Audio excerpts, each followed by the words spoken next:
Bueno, bienvenida o bienvenido a nuestra exploración de hoy. Hola, ¿qué tal? Tenemos sobre la mesa señales de mercado que tiran en direcciones, pues, opuestas, casi como una cuerda tensa, ¿no? Sí, sí, bastante llamativo.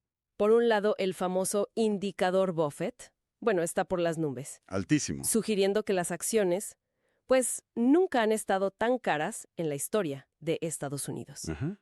Pero, al mismo tiempo, emerge como un posible boom en un sector farmacéutico específico. ¿El de los medicamentos para la obesidad? Exacto, gracias a cambios que podrían venir en la política de salud estadounidense. Interesante. Nuestra tarea hoy es, pues, descifrar estas señales, entender un poco qué significan, cómo se conectan. Claro, ponerlas en contexto. Tenemos análisis de Garrett Goggin sobre este indicador Buffett y el oro. También un artículo de Jordan Schusler sobre gigantes como Eli Lilly y Novo Nordisk. Dos temas candentes. Vamos a desentrañar esto. Empecemos con esa señal de alarma, ¿te parece? Dale, empecemos por ahí. El llamado indicador Buffett, que básicamente compara la capitalización bursátil total con el PIB. Bueno, tocó el 209%. Vaya, 209%. Es un máximo histórico. Sí, y en paralelo se reporta que Warren Buffett tiene como 325 mil millones de dólares en efectivo. Una cantidad enorme de liquidez. Entonces, la fuente de Goggin recuerda que después de picos parecidos, piensa en el 71, el 2000, incluso el 29. Momentos claves, sí. El oro o algunas mineras muy específicas como Homestake Mining tuvieron desempeños brillantes, mientras el mercado caía. Y la fuente añade un elemento de urgencia, ¿no? Argumenta que con una inflación que, bueno, según sus cálculos, llegaría al 22% anual, ¿22%? que Buffett podría estar, digamos, preparándose para una compra grande de oro. Ajá. Incluso se aventura a señalar una posible compañía orífera grande.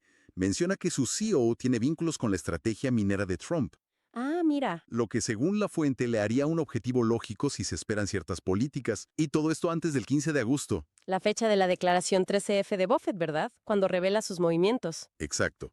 Cuando los grandes inversores tienen que mostrar sus cartas trimestrales. También mencionan mineras más pequeñas con potencial, pero la especulación sobre Buffett es fuerte. Sí, es lo que llama la atención. Es fascinante ver cómo un indicador y los movimientos de un inversor icónico pueden generar, bueno, estas narrativas. Totalmente.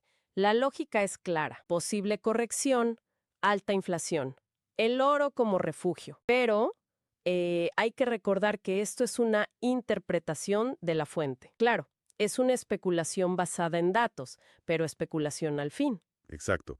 Intentar adelantarse a Buffett siempre suena bien, pero tiene sus riesgos. Y frente a esta perspectiva macro de posible tormenta, digamos, y búsqueda de refugio, Ujú.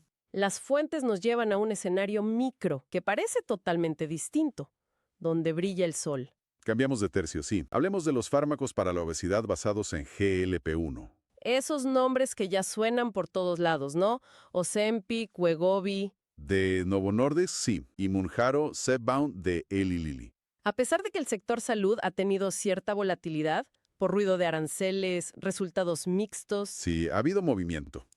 Sí. Los cubriría para el manejo del peso a partir de enero de 2027 y Medicaid desde abril de 2026. O sea, no solo para diabetes, como es ahora, mayormente. Exacto. Ampliaría la cobertura al manejo del peso. Y eso abriría un mercado, bueno, masivo en Estados Unidos. Claro, eso impactaría directamente a las dos empresas que dominan este espacio, ¿verdad? Totalmente. Eli Lilly y Novo Nordisk tienen prácticamente un duopolio ahí. Y aunque sus acciones han fluctuado, sus ventas de estos fármacos estrellas siguen creciendo, ¿no? Sí, sí. Novo Nordisk reportó un alza interanual del 16% en ventas de Ozempic y Wegovy en el Q2. 16%. Y Eli Lilly superó expectativas, elevó previsiones, todo gracias a la demanda de Mounjaro y Zepbound. Impresionante. Y si piensas en la proyección global, un crecimiento anual compuesto del 31.66% hasta 2030 para este mercado, liderado por Norteamérica.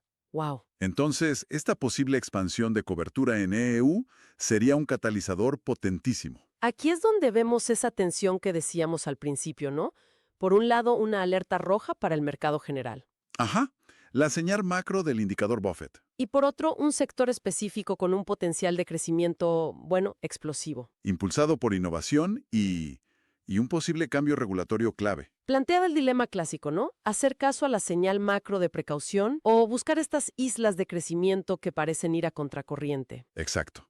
Es la pregunta del millón para muchos inversores ahora mismo, supongo. Demuestra que el mercado no es monolítico, no es todo una sola cosa. Claro. Incluso si la valoración general parece estirada, pueden existir estos focos. Factores muy concretos como un avance médico o un cambio de política pueden crear oportunidades sectoriales fuertes. Y la pregunta es cómo navegar eso.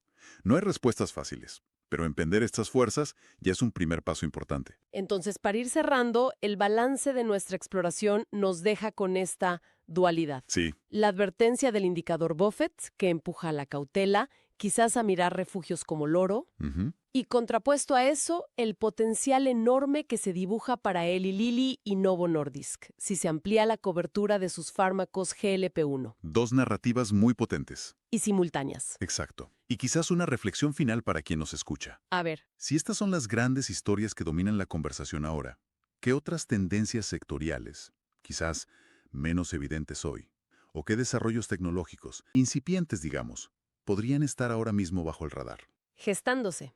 Exacto, gestándose, preparándose para ser las próximas grandes narrativas que muevan el mercado mañana. Una buena pregunta para seguir pensando.